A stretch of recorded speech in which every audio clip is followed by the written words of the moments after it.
The reason for these 2 sermons on the book of Job isn't because I haven't preached through Job already. I have. And I've given other sermons on Job on top of it. But coming out of my sabbatical, I got further insights into things going on in the book of Job that I thought were extremely and profoundly valuable and edifying. So I wanted to share those with you last week and now this week. What I call Job's happy and heavenly ending. This is a story with a happy ending because it's a story with a heavenly ending. But the story opens up, and when it opens up in the beginning in Job 1, it draws our attention immediately to the fact that Job is a pious and righteous man and is consequently experiencing in his life God's blessings in his possessions and in his posterity. But Satan accuses God of blessing Job without good reason, without cause, claiming that his piety was superficial, it was not sincere, which would argue on Satan's score there's a lack of fidelity on both sides of the covenant relationship. Job for play acting, and on God's side for rewarding play acting rather than rewarding real religious reality. Well, as you know, 2 trials commenced. After the first trial, God tells Satan that, Satan, you've incited me against him without cause. Well, that's what Satan had said earlier, right? You're blessing him without cause. And God says, no, you incited me to curse him without cause. Same word. Job had done nothing wrong, meriting his curse sanction that he had received of being dispossessed of property, children. But he came out as gold. He worshiped the Lord. The Lord gives, the Lord takes away. Blessed be the name of the Lord. But Satan came back the second time and said, well, the heat of that trial was just simply too low. Let's turn it up higher. And those underlying impurities that are surely there will come to the surface. And so we have the second curse sanction, boils from head to foot, as described in Deuteronomy 28's curse sanction. Again, it was curse without cause. And so Job, after this second go-round, sits upon the ash heap, buried in those curses, and his 3 friends hear of it, and they come by, and they say, look, you cannot possibly be under this curse without cause. Because otherwise, if God cursed you without cause, it'd be unjust. And Job argues the exact opposite. He argues the exact opposite, unknowingly agreeing with God in heaven, that God had cursed him without cause and against Satan. He's cursed even though he's righteous. Now, an accurate assessment of what's going on in Job requires us to set Job in the context of the Old Testament and the Old Testament's covenant theology. And so that the unfolding story is not, as many people argue, that God is just kind of in an undifferentiated way, bearing down upon him with these various afflictions and sufferings to test him, to see what he's going to do about it. No, what's actually going on is God is specifically,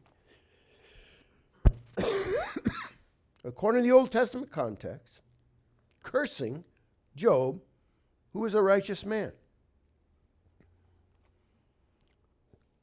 It's not about a man that everyone recognizes is just simply running into some harsh providences. No, not at all. Everybody recognizes. God says it. The text says it. The friends recognize it. Job recognizes it. He's suffering God's curse. And so the $64,000 question, of the book of Job is a question of wisdom. It's a wisdom book. How in the world are you going to explain why Job got here and then how he can get out? This is Job's story. This is his story. This is a story like many stories we enjoy reading. It's full of dramatic tension and suspense. If you read it for the first time, you don't know what direction it's going to take. It could go this way, it could go that way.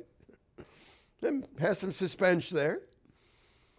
And so the three friends, they appear. Job is sitting on that ash heap, and they come. The text says they come with good intention. Man, this is rough stuff. Let's bring comfort and consolation. And in chapter 3, Job breaks the silence of 7 days and 7 nights of silence. And he can hardly hold his head above the high waters that are about to drown him in despair. He says, I wish I just died before I was even born. Just went from womb to tomb. Would have been better. Certainly better than being like I am now, hedged in by God. Now again, this is fascinating because God accused Satan of hedging Job in with blessing. Now Job is saying God has hedged me in with cursing. And I have no light on what's going on here. Can't see my way out. And so with that opening lament by Job in chapter 3, we then begin the debate. The debate from chapter 4 to chapter 25. Well, if you kind of add it all up, that's over half the book. Half the book is about this back and forth ping pong ball between Job versus 3 guys. Job is already hammered. You hardly think it's fair that one guy's got to take on 3. But that's the way it is because they came to bring him comfort and to help him out. And so the 3 friends throughout this debate take turns. While the other 2 rest, the other one engages him. But Job doesn't get to set it off. He has to constantly listen and keep answering. So Eliphaz takes the lead in chapter 4, and he says, look, I've never seen the innocent perish, but I have seen the wicked consumed by God's anger. That's the way God works. He's a God of justice. And truth be told, Job, that there's no mortal man that can be right before God. God's so holy, even his angels cringe in his presence. How much more those who dwell in these dirty houses of clay, mankind. So he finishes up and says, well, look, here's what I'd do if I were in your shoes. I would seek God, because even though God is a just God, he does heal those that he wounds if they'll turn to him.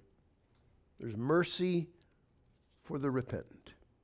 And that's the message that Eliphaz lays down for Job. And that's the message, essentially, that Job keeps hearing from Zophar and Bildad as well. But what's Job's response to this? If you look at it, it's a reasonable statement. There's mercy. God will heal those that he wounds if they just turn to him. Fess up.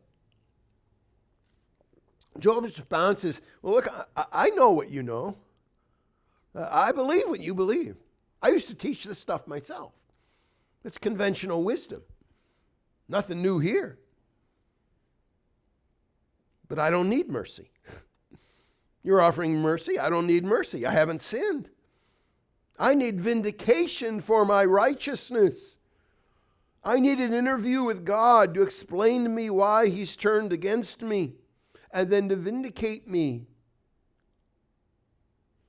I know that my situation, circumstantially, and my own body testify against me. That's true. But God knows the truth about me, and he knows I'm not guilty. He knows my prayer is pure. He knows I followed his word, that I am righteous, and it's him that could testify in my behalf. Well, it goes back and forth like this till it ends with Bildad in chapter 25. Everybody got 3 cracks at Job. Zophar only got 2. Bildad ends it. Bildad is running out of steam. There's only 6 verses in his speech. It's a very short one. There's like, what else are we going to say to you? He's exhausted. And so Bildad just summarizes everything and said, look, before the holiness of God, angels cower. How much more man, that maggot, before God? You see what he's saying? He's saying, Job, look, come on, Job. We're all in this together. We're all kind of made out of the same stuff. And, at the end of the day, just go ahead and join us and admit that, yeah, you're a sinner. You got plenty of material to work with to formulate a reasonable confession. We all do.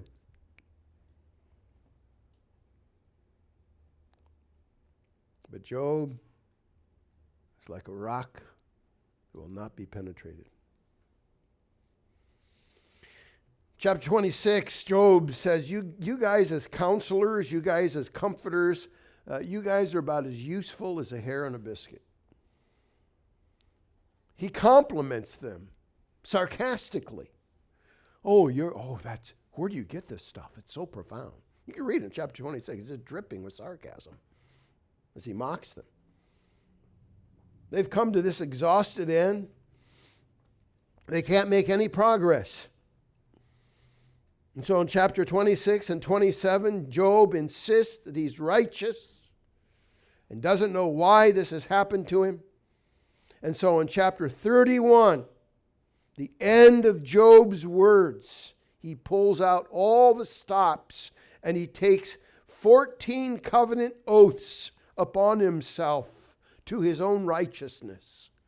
If in any way there's a crack in my armor, may God respond appropriately. 7 and 7. 2 groups of 7 oaths of self-malediction. It's like he's covenantally walking up and down between those oaths, taking them all upon himself, those curses. Job says then, here's my name. Job is verbally saying, I'm signing off on everything I've just said covenantally before God, these oaths of self-malediction. Now may God answer me. May God bring his charges. May God bring his written indictment against me for why all this has happened. And if he does, I will wear it like a crown and a robe back into his presence. And I will recount before him all my steps. See what Job is saying? I'll recount. God and I will go over my life together in detail. Job says, I'm going to get a reverse verdict of righteousness because that's the truth.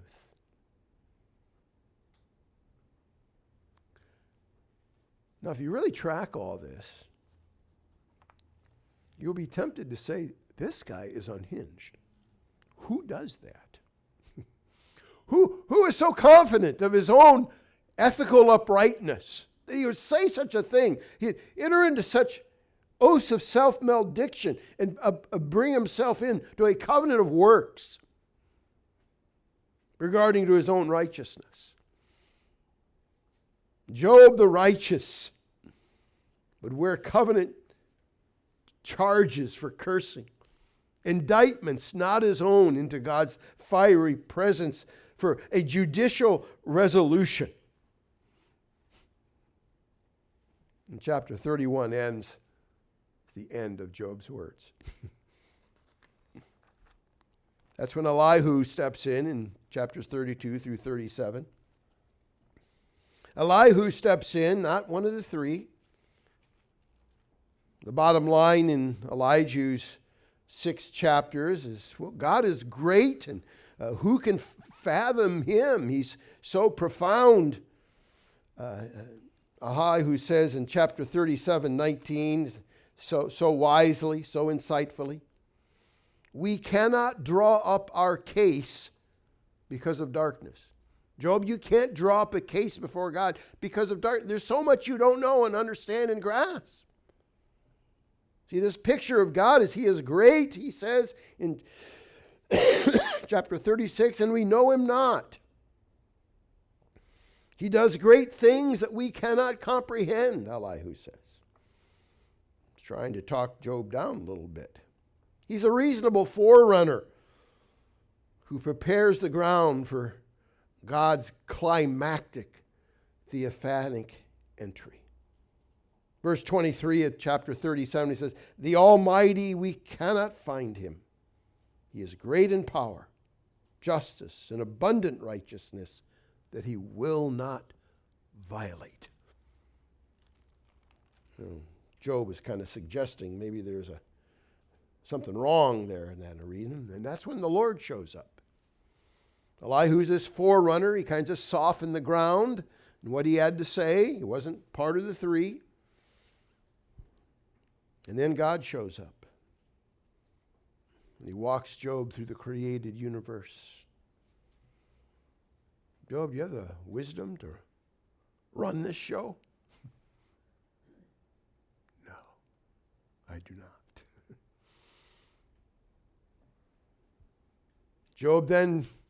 God then brings Job into a second trial. They're called a belt wrestling contest. Gird yourself up like a man. He's inviting him to come and wrestle. He speaks of these mighty creatures, Behemoth and Leviathan. Probably one and the same, just two ways of saying the same thing. But Leviathan is terrifying. It's a dragon. It's embedded deep within creation, can't be challenged. God is saying to Job, you see, you have the power to extract evil out of this creation. Then you can tussle. You can tangle with Leviathan. Oh, no. Interesting little line there at the end, chapter 41. It says, on earth is not his equal. Ever hear that line before? Yeah. Martin Luther, you can tell from that hymn, identified Leviathan as a guise for Satan. Many others have done the same, correctly so. And then Job answers God, humbled before him. No, I don't have the wisdom to run creation. No, I do not have the power to tangle with Leviathan. No way. But you can do all things. No purpose of yours can be thwarted. I despise myself and repent in dust and ashes. Now, it's very vital for us to understand as we interpret Job and what's going on in this book of Job is to realize that God correcting Job does not contradict the reality of Job's piety and his righteousness. You see, remember, it is God in the beginning who argued and bet upon with the devil for Job's righteousness and piety to hold. So this correction doesn't cancel that reality despite the confession of Job. Job was squeezed in this very unusual and unique way. God switching the covenant sanctions for no reason. There wasn't cause in Job for it, but it was a test. Job complains and yells, but he never curses God or rebels. And thus Job, a mere mortal, is a type of Christ. He's a type of Christ in his perfect righteousness, the one who bears curses not his own in order to defeat the devil. But there's more to it. Verse 7 of chapter 42. After the Lord had spoken these words to Job, the Lord said to Eliphaz the Temanite, "My anger burns against you and against your two friends, for you have not spoken of me what is right, as my servant Job has." What is the big point here? How did Job speak rightly of God, having just been corrected by God? Yet Job is now saying, God is now saying, Job has spoken rightly of me, and you guys have not spoken rightly of me, and my anger burns against you. Now you read the commentators, they're all over the map trying to answer this question. It's a difficult question to answer. If you take good old Occam's razor to this, it comes right to the surface. Simplest is the best and the clearest. What were the friends arguing? They're arguing that God cannot curse a righteous man. Job says, yes, apparently he can, for he has cursed me, a righteous man. And thus God says, my anger burns against you, for you have not spoken of me rightly. Because God is able to curse a righteous man. And Job has spoken rightly of God. Yes, he can. This is no small matter. We don't just come to, you might say, just another verse. We come to a very significant point in verse 7. Why? Because this is what the whole story is about. And being the whole story is about this story is a defense of God's method of redemption. Redemption itself is hanging on verse 7. Can God curse a righteous man contrary to the covenant relationship? If he can't, there's no redemption. If he can. Not only has Job spoken rightly, but Job has embodied and anticipated the coming of Jesus Christ, the truly righteous man who has borne God's curse. So God instructs these three guys to escape God's burning anger, to escape God's judgment hovering over them. And here's what they have to do. Take 7 bulls and 7 rams and go to my servant Job and offer up burnt offering for yourselves. And my servant Job shall pray for you, and I'll accept his prayer, not to deal with you according to your folly. For you have not spoken to me what is right, as my servant Job has. You see, it is the friends, not Job, who needs reconciliation with God. And it is the righteous Job who qualifies to mediate at the altar.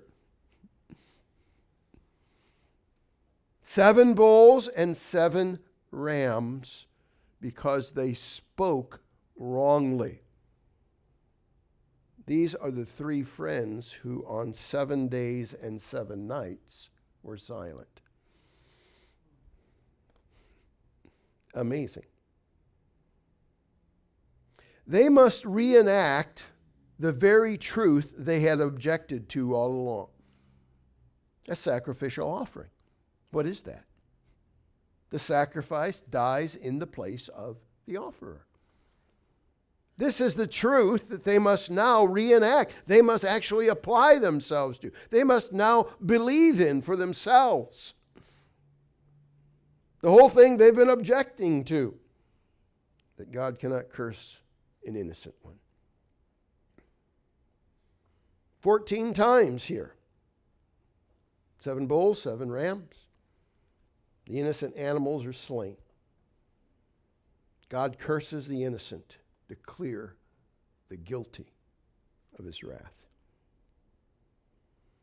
Job was embodying the sacrificial curse all along. Job was embodying the principle in himself all along. And thus he is the one that they must come to make the offering, to offer the sacrifices. And he is the one who on the grounds of that sacrifice must then pray for its application to them. He is the one that prays so that God's anger will not touch them. And they are restored. He intercedes for them. You might say he prayed, Father, forgive them, for they know not what they do, on the grounds of the sacrificial offering that bears the judgment of God in their behalf. And reconciliation is achieved. Reconciliation to the sacrificial offering of my servant, the righteous curse bearer. And then in verse 10, the scene changes entirely. A new world emerges in 10 through 17. A heavenly world. A picture of restoration and fellowship with Job and glory. And the Lord restored the fortunes of Job. Now that word fortunes is clearly in the Hebrew captivity. And some of the Bibles correctly translate it, restore the captivity. That's how it should be translated, if you're going to follow the Hebrew closely, not just try to get the sense of it. That phrase, restoring the captivity, is lifted out of Deuteronomy chapter 30. Now that's very significant, because in Deuteronomy 30, Moses is predicting that Israel is going to disobey God and come under his curse, but that the Lord will restore them from the curse. The Lord will bring them out of captivity into exile and bring them back to his blessing. And so too with Job. Job came under the curse, but God restored him. Like Israel, Job started in a realm of blessing. Like Israel, he came into a realm of cursing. Like Israel, he would be restored from cursing into blessing. The same story with Adam. The same story with Christ's own history, whom Job is a type of. He would come from blessing to endure cursing, to be restored to blessing. Delivered from the curse into the heavenly regions. So Job is this picture, you see. A picture that in Isaiah chapters 52 through 55 is seen by Isaiah as he sees Israel coming out of captivity. Why? Because the suffering servant would bear the curse of the people and bring them back into the covenant of peace and be rebuilt as a glorious people, like all these various gems that you read about in Isaiah chapter 54. All made possible because of the righteous servant suffering the curse in Isaiah chapter 53, bearing the iniquity of the willful sheep to bring them out of captivity. Captives would be set free because God's righteous servant would bear their curse. And so we see that Job, an old covenant figure, is pointing us unquestionably to Christ. As having made sacrifice Having interceded, God restores him from captivity and he brings him to glory. And in bringing him to this state of glory, we see that the Lord gave Job twice as much as before. It's a greater picture. It exceeds Eden. It exceeds the land. It exceeds Job's inaugural blessing. It's a higher realm. Brothers and sisters, the text tells us, and all who had known him come and eat bread with him in his house. Communion. Communion of the ingathering of all those who know Jesus. All those who are his elect. Drawn upward into this glorious house upon the Mount of Communion, where they give him money and gold rings, the tithes, and their gifts. Grateful pleasure of his company as they are cognizant of his sufferings that he has endured. Thirdly, we see here that Job is blessed. The Lord blessed the latter days. Those are the eschatological days. Those are the days of the future. The Lord blessed them. The Sabbath day was blessed. The future eschatological days that had become Job's day. The heavenly day. The Sabbath is greater than Eden. So too Job's ultimate blessing is greater than when he began. And then we also see not only these latter days ending in this consummate blessedness, but we see the distinguishing character of the three daughters brought forward. Daughters who normally don't get an inheritance. Here, things have changed. This is glory. And the text dotes upon the daughters. Who are they? We got real names here. Jemima, Kezia, Kerenhappuch. Jemima means peace. Kezia is a perfume that wafts into the entire environment. It's all pervasive. And then the third one, Kerenhappuch, has to do with an eyeshadow. Isaiah speaks of that eyeshadow, by the way, the same word. It's called antimony. It darkens around the eye, so the eyes, as it is, pop out. They become noticeable. They become attractive. Eyes of light. Eyes that see light. Eyes that accent glory. Even as the book of Revelation tells us that the bride will be clothed with glory. We see something of that here in Kerenhappuch, in Isaiah 54, with regard to the gems of light being set in antimony, in dark, shadowy eye, for their exaggeration, for their highlighting. And lastly, verses 16 and 17. Job lived 140 years, double the typical life of man, Psalm 30. To see sons and all the way, not just to the second generation, which is normal. You have a grandpa with his son and his grandsons, and usually he's gone. But here he is doubled in length. He sees not to the second, but the fourth generation. And Job dies, an old man, full of days. What do you have here in this closing line of Job but the fulfillment of the sanction of blessing for law keepers? What is that blessing? Stated over and over again. It's the blessing of a long and satisfying, full life in the land. That is what Job enjoys. The fullness of God's covenantal blessing as a man of righteousness, just as the law had promised.